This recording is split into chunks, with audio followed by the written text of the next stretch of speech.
ఈరోజు మా అమ్మాయి పిల్లలు అందరు వచ్చారండి. అందు గురించి నేను గప్చుప్ తయారు చేస్తున్నాను. దాంట్లోకి ఈ బఠానీలు తెప్పించాను, ఆలుగడ్డ బఠానీలు చూడండి. బఠానీ వేసాను, అవి కొంచెం ఉడికిన తర్వాత మళ్ళీ ఆలుగడ్డ వేసేసి ఇలా మూత పెట్టేస్తాను. కొద్దిగా సాల్ట్ వేసేసి ఇలా మూత పెట్టేసి ఇక ఇట్లా మంట పైన పెడుతున్నానండి. అయిన తర్వాత ఇందులోకి కొత్తిమీర రసానికండి, ఇది పచ్చిమిర్చి, కొత్తిమీర, పుదీనా, ఉప్పు ప్లస్ చింతపండు అండి, చింతపండు ఇవన్నీ వేసేసి ఇది మిక్సీ పట్టుకోవాలండి రసంలోకి. గప్చుపులు చూడండి ఇలా చేసి గోలిచ్చానండి. ఇగో ఇలా తెప్పించానండి. ఈ ప్యాకెట్ 120 రూపీస్కి ఇలా దొరుకుతుందండి కేజీ ప్యాకెట్.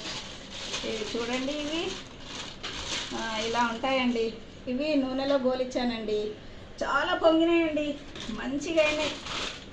చూడండి ఒక్కొక్కటి చూడండి ఎంత మంచిగా అయిపోయినాయో.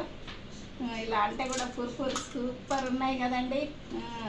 అయితే దీంట్లోకి ఆ బఠానీ తయారు చేస్తున్నానండి, రసంలోకి అవన్నీ తయారు చేస్తున్నానండి. ఓకేనా? ఆ కుక్కర్ ఉడికిన తర్వాత అవన్నీ తీసి రుద్దుతానండి. చింతపండు గిట్ట నానబెట్టుకోవాలని చెప్పాను కదండి. అయితే కొద్దిగా నీళ్ళు తీసుకొని ఆ చింతపండు రసం కూడా ఇందులో పిసికి, నేను అవన్నీ చెప్పాను కదా, కొత్తిమీర, పుదీనా ప్లస్ పచ్చిమిర్చి అవన్నీ మిక్సీ పట్టేసుకున్నాం కదా, ఈ వాటర్లో వేసి కలిపేసుకోవాలండి. ఇలా చూడండి, ఇలా రసం ఇలా చేసేసుకొని ఈ చాట్ మసాలా ఎవరెస్ట్ చూడండి, ఇలా చాట్ మసాలా కూడా వేసేసుకోవాలండి.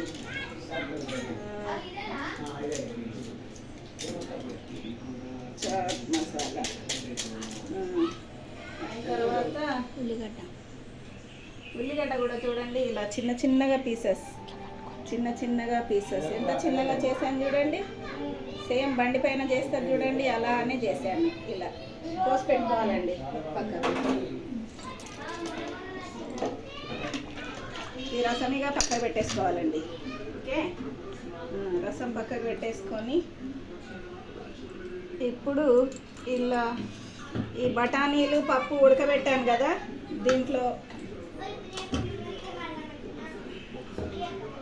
కొద్ది కారం వేసుకోవాలండి. కారం, కొద్దిగా ధనియాల పొడి, దీంట్లో కూడా మర్చిపోయానండి ధనియాల పొడి. తర్వాత సాల్ట్ అండి, సాల్ట్ వేసిన తర్వాత దీంట్లో కూడా చాట్ మసాలా వేయాలండి.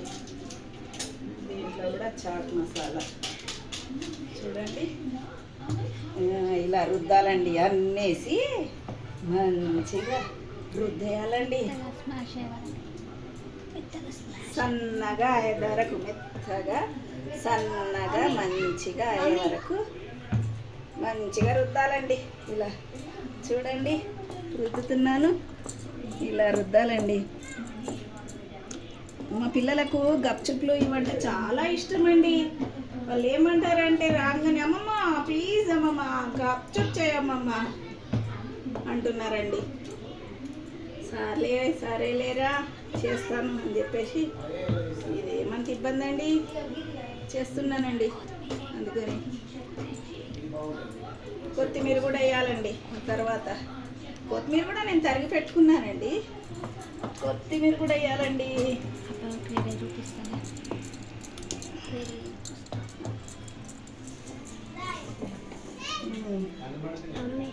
చెప్పాను మమ్మీ నేను పానీపూరి తిన్నా. చూడండి మమ్మీ నేను పానీపూరి తర్వాత కొత్తిమీర, మమ్మీ ఈ కొత్తిమీర కూడా ఇందులో వేసేయాలండి. మమ్మీ సన్నగా తరగాలండి, కొత్తిమీర కూడా సన్నగా తరగాలి. చూడండి ఎలా తరుక్కున్నాను, సన్నగా తరుక్కొని ఇలా కలిపేసుకోవాలండి. చూడండి ఎంత మంచిగా అయిందో. ఇప్పుడు ఏం చేయాలి? బఠానీ రెడీ.